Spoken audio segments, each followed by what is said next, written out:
নমস্কার, ব্রেকিং বাংলায় আপনাদের স্বাগত। আমি জয়ন্ত মজুমদার। একেবারে পাশে বসিয়ে শুভেন্দু অধিকারীর আশা স্বপ্নে জল ঢেলে দিলেন হচ্ছে শ্রমিক ভট্টাচার্য। তার প্রেক্ষাপটটা আমি আসছি, কেন কি হয়েছিল ঘটনাটা। আর সেটা হলো যে বুধবার দিন শুভেন্দু অধিকারী এবং শ্রমিক ভট্টাচার্যের একটা যৌথ সাংবাদিক সম্মেলন ছিল বিজেপি পার্টি অফিসে।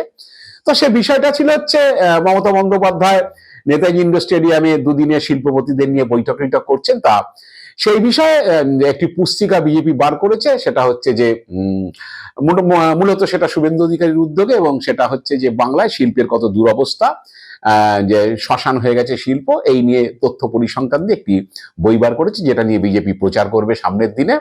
তো সেই বইটা প্রকাশের অনুষ্ঠান ছিল, প্লাস হচ্ছে সল্টলেক স্টেডিয়ামের ঘটনা, সাম্প্রতিক শনিবারে যে ঘটনা ঘটেছে সেই নিয়ে সরকারের সমালোচনা, পুলিশের সমালোচনা, মুখ্যমন্ত্রী মমতা বন্দ্যোপাধ্যায়ের সমালোচনা ইত্যাদি হয়েছে।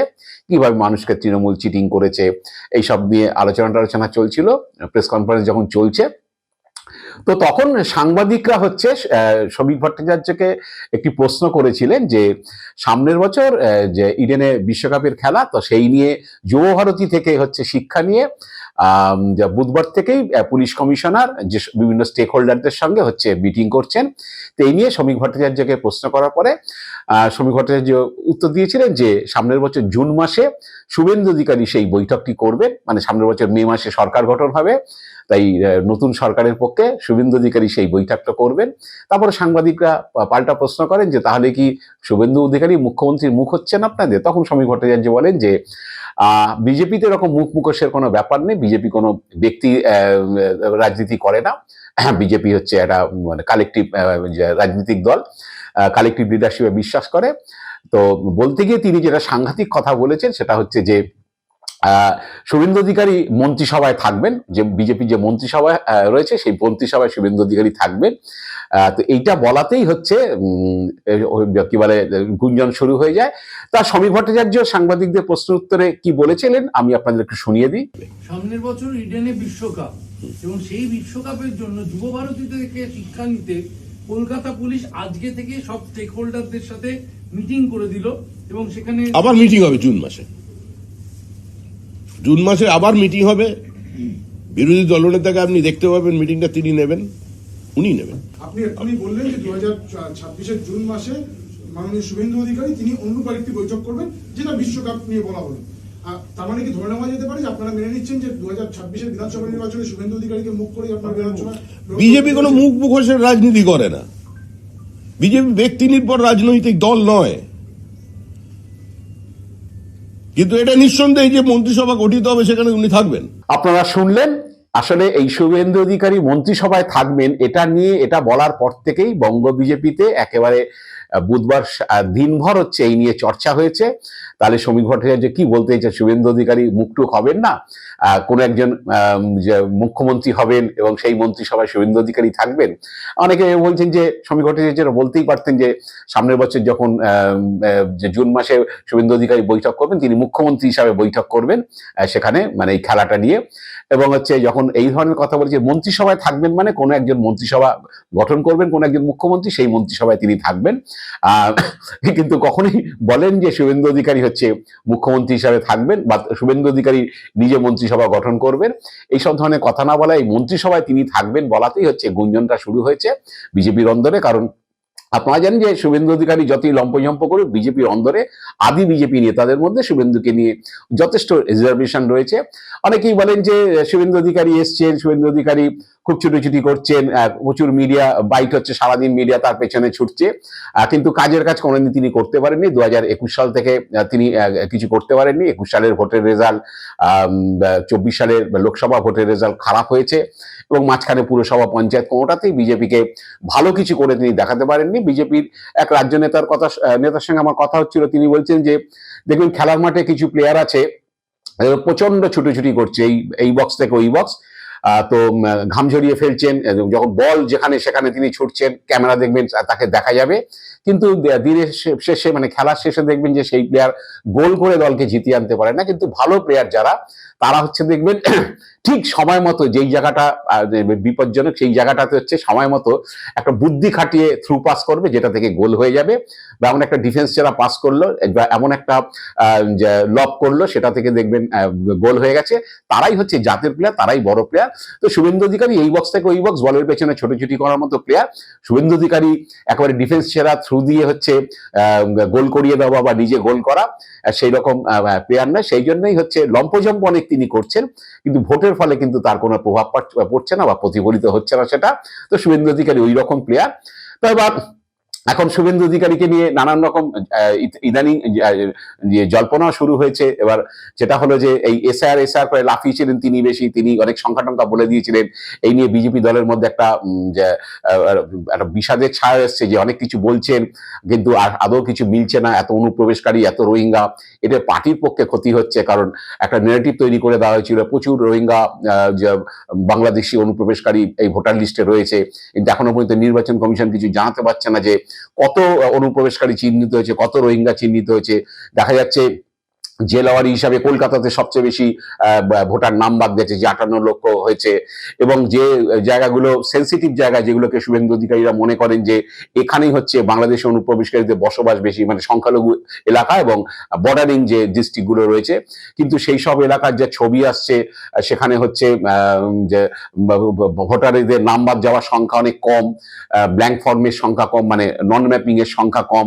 তো এই সব আসার পরে একটুখানি বিজেপির মধ্যে ভিতরে ভিতরে শুরু হয়ে গেছে, একটা হতাশা ভিতরে আছে। উপরে অবশ্য আপনি বুঝতে পারবেন না, অনেক কিছু বলবে।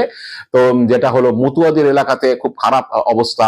মতুয়াদের এলাকায় Ranaghat sub division, Bangaon sub ডিভিশনে ব্যাপক লোকের নাম বাদ পড়েছে, ব্যাপক ব্ল্যাঙ্ক ফর্ম, মানে নন ম্যাপিং, যাদের হচ্ছে বাবা মা আত্মীয়দের কোনো লিঙ্ক সেখানে নেই ফর্মে, তারা সবাই হচ্ছে ডাক পাবে। 30 লক্ষ যে ডাক পাবে যারা নন ম্যাপিং এর মধ্যে রয়েছে, 30,50,000, তার মধ্যে সিংহভাগ মতুয়া, এবং নর্থ বেঙ্গলও রয়ে গেছে সেটা রাজবংশী মতুয়া সম্প্রদায়। এই ভোট কাটা গেলে কি অবস্থা গিয়ে দাঁড়াবে, এই নিয়ে বিজেপি নেতারা আশঙ্কিত, যারা ভালো করে বিষয়টা বুঝতে পারছেন। এবার কমিশন অনেক কিছু তালিকা বার করার চেষ্টা করছে, এটা ওটা করছে, কিন্তু তারা বুঝতে পারছেন যে যে কথা বলা হয়েছিল সে কথা আদৌ হচ্ছে খাটছে না, এবং হচ্ছে আলটিমেটলি হচ্ছে প্রচুর হিন্দু ভোটারের নাম বাদ চলে যাবে। এবং এই হিন্দু ভোটারের নাম বাদ চলে গেলে বিজেপির পক্ষে সমূহ বিপদ। মতুয়াদের এলাকাতে যদি বেশি নাম বাদ চলে যায়, মতুয়ারা যদি এই ভোটে নাম না তুলতে পারে, সেক্ষেত্রে বিজেপি সমস্যা হয়ে দাঁড়াবে। এবং কলকাতা, আসানসোল, ব্যারাকপুর বেল্টে হচ্ছে প্রচুর হিন্দু ভোটারের নাম বাদ গেছে।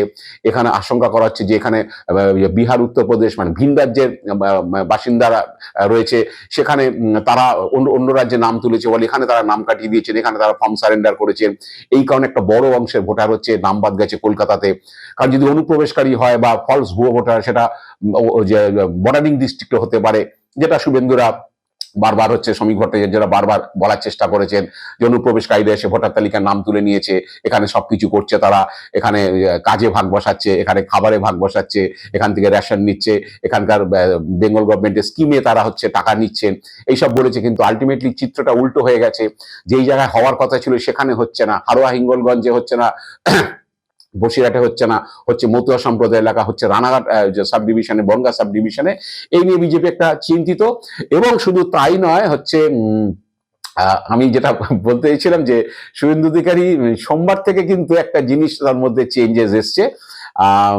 যে আমি যে বুধবারের প্রেস কনফারেন্সও দেখলাম যে শুভেন্দু অধিকারী মুখটা একটু অন্যরকম, মানে অন্যদিন যেরকম চনমনে থাকেন তিনি চুপচাপ বসেছিলেন সাংবাদিক বৈঠকটা পুরোটাতেই, প্রায় 35-36 মিনিট যেটা হয়েছে।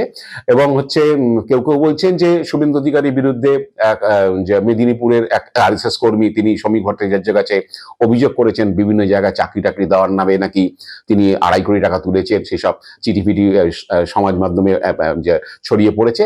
এইসব কারণে তিনি হচ্ছে একটু বিচলিত। প্লাস হচ্ছে এসআইআর নিয়ে যেসব দাবি টাবি করেছিলেন সেসব দাবিগুলো ঠিক ম্যাচ করছে না। তো সোমবার থেকে শুভেন্দু অধিকারী আর কোনো সংখ্যায় যাচ্ছেন না, সাংবাদিকরা জিজ্ঞেস করলে সংখ্যায় যাচ্ছেন না, খালি হচ্ছে তিনি ওই তারিখের কথা বলছেন, 14 ফেব্রুয়ারি জব করছেন। তো বুধবার দিন সাংবাদিকরাও তাকে ঘুষপেটিয়া, মানে অনুপ্রবেশকারী নিয়ে প্রশ্ন করেছিলেন যে কত অনুপ্রবেশকারী চিহ্নিত হয়েছে বা কিছু, ইলেকশন কমিশন থেকে কিছু বলছে না। তখনও কিন্তু শুভেন্দু অধিকারী হচ্ছে একই কথা বলেছেন যে 14 ফেব্রুয়ারির জন্য অপেক্ষা করুন, সব দেখতে পাবেন। कल्याण बनर्जी है, उन्होंने कहा है कि कल जो ड्राफ्ट आई है उसमें बीजेपी से सवाल करिए कितने घुसपैठिए निकलेंगे। बीजेपी से सवाल करिए कितने घुसपैठिए निकले। देखिए, कल्याण बनर्जी का बात सीरियसली लेने की जरूरत नहीं है। ये is a registered drunkard. Several time I several time stated that he is the registered drunkard. मैं ये बता रहा हूं 14 फरवरी शाम तक आपको मिल जाएगा कितना घुसपैठिया है, कितना डेथ है, कितना फर्जी है, कितना डबल ट्रिपल एंट्री है, कितना फेक है, सब मिल जाएगा। এখন আর ওই 1,25,00,000 বাংলাদেশি অনুপ্রবেশকারী রোহিঙ্গা বাদ যাবে শুভেন্দুর মুখে নেই, এসব এখন আর উবে টুবে গেছে। যে তৃণমূলের যে গঙ্গা যাত্রা হয়ে গেছে, 1 কোটি ভোটার তৃণমূলের কমে যাবে, এসব কথা বলছেন না। অত গ্রাউন্ড রিয়েলিটি বুঝতে পারছেন যে কোথায় হচ্ছে তিনি ঘাটা করে দিয়েছেন। তো যাই না, এখন হচ্ছে যেটা হয়েছে, বিজেপির অন্দরে আরো কিছুদিন এটা নিয়ে চর্চা চলবে যে সমীর ভট্টাচার্য আশায় জল ঢেলে দিয়েছেন। শুভেন্দু অধিকারী ভাবছিলেন হয়তো তাকে মুখ করে বিজেপি লড়বে রাজ্য বিজেপিতে, এবং শুধু শুভেন্দু অধিকারীও এই ব্যাপারে এইটাতে আশাহত হবেন না। বেশ কিছু গদি মিডিয়ার সাংবাদিক এবং হচ্ছে কিছু ইউটিউবার, বিজেপির যেসব ইউটিউবার আছে, যেসব ইউটিউবাররা বিজেপি নেতাদের সঙ্গে বসে হোটেলে বৈঠক করেন, তারাও নিশ্চিতভাবে আশাহত হবেন। কারণ আদি বিজেপি তো সমীর ভট্টাচার্যরা হচ্ছে এই দলবদলু বিজেপিদের যে জায়গা দিতে চায় না, দলবদলু বিজেপি যে তারা পছন্দ করে না, এটা মাঝে মধ্যে হচ্ছে নিজেদের ঘনিষ্ঠ বৃত্তে তারা বলে ফেলেন। কিন্তু সমীর ভট্টাচার্য আজকের হচ্ছে সাংবাদিক বৈঠকে একটি কথাতে হচ্ছে এই বিজেপির এই চর্চাটা আরো বেড়ে গেছে। জানি না এরপরে আরো কি হবে না হবে, কারণ আরো অনেক কিছু শুনছি। দিলীপ ঘোষকে নাকি খড়গপুরে দাঁড় করানো হবে, তিনি জিতে আসলে নাকি পরবর্তীকালে বিজেপির যারা খবরাখবর রাখেন, পার্টির যারা খবরাখবর রাখেন, পার্টির ভিতরকার খবর, তারা অনেকেই যে মনে মনে জানেন যে 26-এ ক্ষমতায় আসা হবে না। সেক্ষেত্রে যদি বিরোধী দল হয়, বিরোধী দলের নেতা কি আবার পরিবর্তন হবে, যাই না। হয়তো দিলীপ ঘোষকে আবার শরৎপুরে দাঁড় করানো হবে, দিলীপ ঘোষ জিতে আসলে আবার সমীকরণ অন্যরকম হয়ে যায় কিনা, এইসব চর্চা এখন বিজেপির অন্দরে চলছে। কান পাতলেই শোনা যায়। তো জানি না আরো কতদিন এসব চলবে। আজ এ পর্যন্তই। আপনারা ভালো থাকবেন, সুস্থ থাকবেন। নমস্কার।